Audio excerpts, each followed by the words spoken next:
یہ تو بننا چاہتے تھے سینیٹر، جب چیف آف آرمی اسٹاف تھے اس وقت انہوں نے کوششیں شروع کر دی تھی، اور جو بے نظیر کے خلاف جب آنا تھا، یعنی کہ لایا جا رہی تھی یہ جو تحریک عدم اعتماد، اور باقاعدہ خرید و فروخت کی جا رہی تھی، اور میجر عامر نے وہ کیا کیا کہ وہ ریکارڈ کر رہے تھے اس وقت بھی ریکارڈنگز کی گئیں کہ کس کو کتنے پیسے دیے گئے، کس کو کیا گیا، اور بریگیڈیئر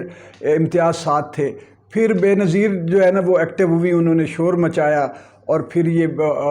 کیس ہو گیا ان پہ۔ پھر منیر احمد جو اس وقت اسلام آباد میں اے پی میں ہیں اور پاکستان کے بیورو چیف ہیں، انہوں نے یہ کتاب لکھی یہ سوچ کے کہ یار یہ ہمارے ملک میں یہ کب انٹیلیجنس ایجنسیوں کا سیاسی رول ختم ہوگا؟ اگر یہ سیاست میں الجھے رہے تو دشمن جی ایچ کیو میں جا گھسے گا۔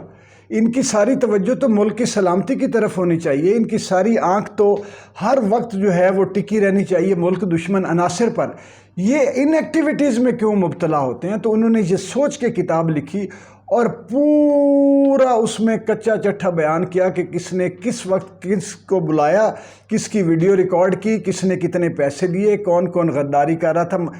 محترمہ بے نظیر صاحبہ سے، اور یہ سارا کچھ کہاں جا رہا تھا۔ یہ پوری اس کتاب میں آئی۔ تو پھر ہوا یہ کہ انہوں نے مقدمہ کر دیا درج، وہ ایک کوئی اور انجینئر ممتاز شاید ان کا نام تھا، ان کے ذریعے کتاب پر کہ جی یہ ٹاپ سیکرٹ انفارمیشن کہاں سے نکل گئی۔ وہ پھر بریگیڈیئر اعجاز پہ بھی ہوا، بریگیڈیئر امتیاز پہ مقدمہ ہوا، منیر احمد پہ ہوا، اور میجر عامر پہ ہوا، اور بریگیڈیئر امتیاز گرفتار بھی ہوئے پھر، اور چوتھا بندہ کوئی تھا مجھے اب اس وقت یاد نہیں آ رہا، بریگیڈیئر امتیاز گرفتار ہوئے، اور یہ جو میجر عامر جو ہے وہ رفو چکر ہو گئے، اور کلو صاحب نے جو آئی ایس آئی کی چیف، انہوں نے بھی انکار کر دیا کہ جی مجھے تو نہیں پتہ۔ انہوں نے کہا جی بعض اوقات ہوتا ہے کہ نیچے آپریشنز ہو رہے ہوتے ہیں، ادارے اور لوگ اپنا کام کر رہے ہوتے ہیں، تو ہمیں کئی دفعہ انفارمیشن نہیں ہوتی، وہ انڈیپینڈنٹلی کر رہے ہوتے ہیں۔ تو یہ ایک ملک کی آپ پوری حکومت بدلنے جا رہے ہیں، اور ادارے کے سربراہ کو پتہ ہی نہیں ہے، وہ کہہ رہا ہے کہ مجھے تو پتہ نہیں، میجر عامر کے اتنا بڑا وہ کام وہ کر رہے تھے وہاں پہ سارا، وہ بھی ان کو نہیں پتہ چلا، بریگیڈیئر امتیاز کی انوالومنٹ کا بھی پتہ نہیں چلا، اور اس کے بعد جو ہے جو کچھ میجر اپنا چیف آف آرمی اسٹاف اس وقت کے بیگ صاحب جو ہے، اسلم بیگ صاحب جو ہے، انہوں نے بھی لا علمی کا اظہار کر دیا۔ تو لیکن میاں محمد نواز شریف صاحب جو ہے وہ ایکٹیو رہے، اور جب ان کی حکومت آئی تو وہ سارا کیس فنش کر دیا گیا، اور بریگیڈیئر امتیاز جو ہے وہ شاید غالباً اس وقت ریٹائرڈ ہو گئے ہوئے تھے، تو جب یہ اس میں شامل تھے اس کے بعد ان کو آئی بی کا ہیڈ بنایا گیا، چیف بنا دیا گیا اس کے بدلے میں، کہ خیر خائی اور مدد اور تعاون کے بدلے میں۔ کیس بھی رفو چکر ہو گیا، 3 سال کے بعد ختم ہو گیا، کیس کر دیا گیا، اور یہ جو بریگیڈیئر صاحب تھے ان کو آئی بی کا چیف بنا دیا گیا۔ تو یہ آج کی جو صورتحال اس وقت ہے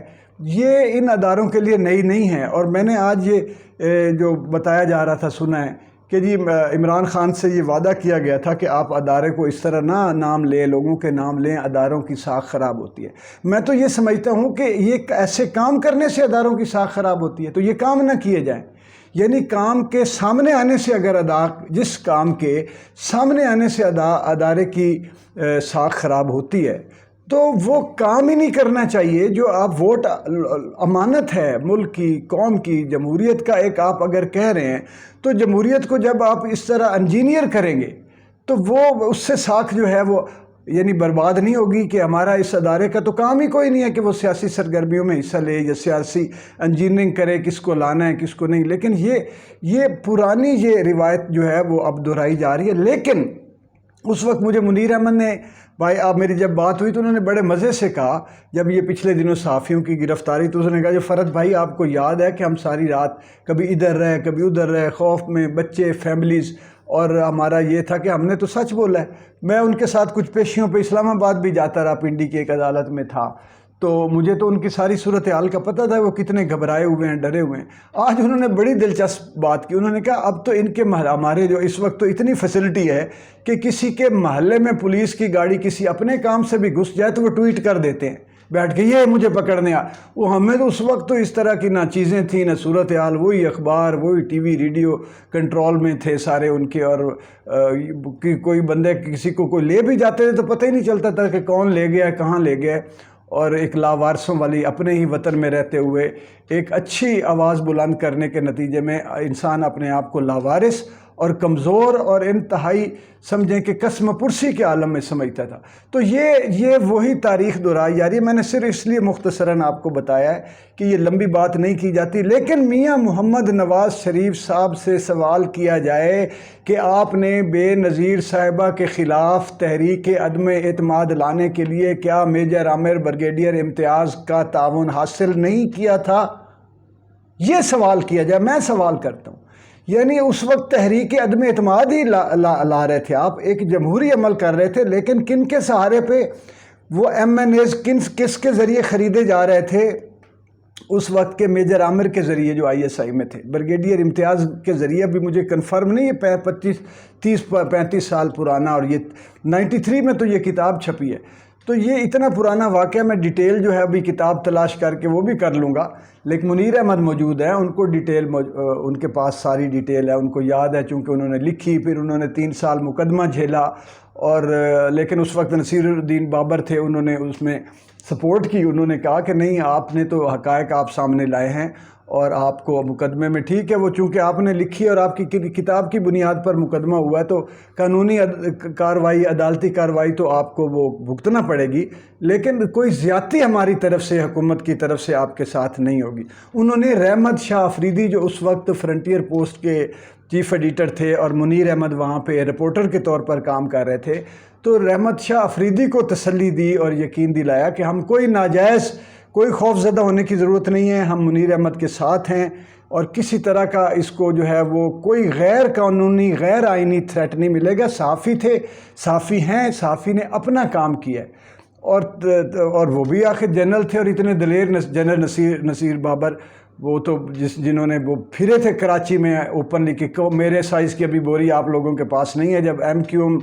بوری بند لاشوں کا جو ہے نا وہ ٹورنامنٹ شروع تھا کراچی میں، مظلوم کراچی کے اندر وہ لاشیں روز گرتی نظر آتی تھی۔ تو یہ ان کے بھائی اللہ تللے پرانے ہیں۔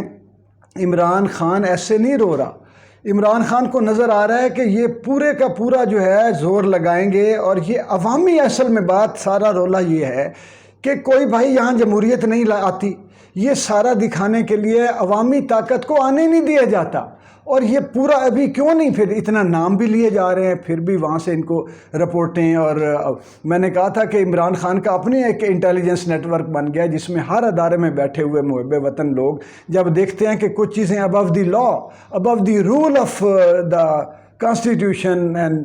انسٹیٹیوشن، اور پتہ نہیں کیا جو بھی جہاں بھی قانون سے آگے بات ہو رہی ہے، تو وہ سمجھتے ہیں کہ ہمارا فرض ہے کہ ہم ان لوگوں تک پہنچائیں جو کوشش کر کے اس کو روکنے کی کوشش کریں۔ اس وقت عوام جو ہے، عوام کے حالات یہ ہیں کہ وہ چاہتے ہیں کہ ہمارے حقوق، ہماری حکومت آئینی طور پر ہمیں ہمارے سپرد کی جائے، اور غیر آئینی جو بھی حرکات ہیں، جو بھی طریقہ واردات ہے وہ نہ اپنایا جائے، اور پاکستان کی آزاد خارجہ پالیسی ہو، غلامی نہ ہو، اور اس میں I M F World Bank سے اللہ تللے کر کے پیسے روز بھیک مانگنے کا سلسلہ ختم ہو۔ عوام نے تو نواز شریف کو بھی قرض اتارنے کے پیسے دیے تھے، لیکن وہ پتہ نہیں کہاں چلے گئے۔ یہ بھیک مانگنے کے پرانی ان کو عادت ہے، لیکن وہ پاکستان کا اس سے کچھ بننے کی بجائے مزید بیڑا غرق ہو جاتا ہے۔ وہ بھیک بھی پاکستان پر صحیح یعنی کہ طریقے سے لگنے نہیں دیتے۔ تو یہ پرانی بات ہے، یہ ان کے طریقے پرانے ہیں، اور مجھے امید ہے کہ کوئی نہ کوئی جرنلسٹ اور Imran Khan P T I یہ بات وہ ضرور وہ حالات دیکھے گی میری بات کو جو ہے وہ سمجھنے کے لیے کہ یہ وہ ایک شعر ہے نا کہ دجالیوں اور یزیدیوں سے بڑی پرانی عداوتیں ہیں، دجالیوں اور یزیدیوں سے بڑی پرانی عداوتیں ہیں، ہمارے بچوں کو بھی پتہ ہے کہ یہ لڑائی نئی نہیں ہے۔ تو یہ بڑی پرانی لڑائی ہے، یہ آج نہیں کر رہے، یہ پہلے دن سے جب سے پاکستان بنا ہے پاکستان میں یہی کچھ ہو رہا ہے۔ اور اگر اس کے نتیجے میں چلیں میں آپ کو ایک اور بات بتاتا ہوں، اس کے نتیجے میں اگر ملک کی اور عوام کی اور اداروں کی کوئی بہتری ہوئی ہوتی تو ہم سمجھتے کہ یہ جو کچھ کر رہے ہیں ٹھیک کر رہے ہیں۔ ملک چائنا کا ہمارے بعد جو آزاد ہوا کہیں کا کہیں نکل گیا، کوریا کہیں کا کہیں نکل گیا، انڈیا کہیں کا کہیں نکل گیا، اور ہم دن بدن پستیوں میں گرتے جا رہے ہیں۔ اس کا مطلب یہ ہے کہ یہ جو کھلواڑ عوام اور پاکستان اور سیاست اور جمہوریت کے ساتھ کیا جاتا ہے، جتنے یہ فیصلے لیے جاتے ہیں، یہ سارے پاکستان کے نقصان میں گئے۔ اب اللہ ہی ان کو سمجھا سکتا ہے۔ لاہور ٹی وی کو سبسکرائب کر لیجئے، لائک اور شیئر ضرور کر لیں، میں اس طرح کی تاکہ ویڈیو آپ تک پہنچاتا رہوں۔ بہت شکریہ۔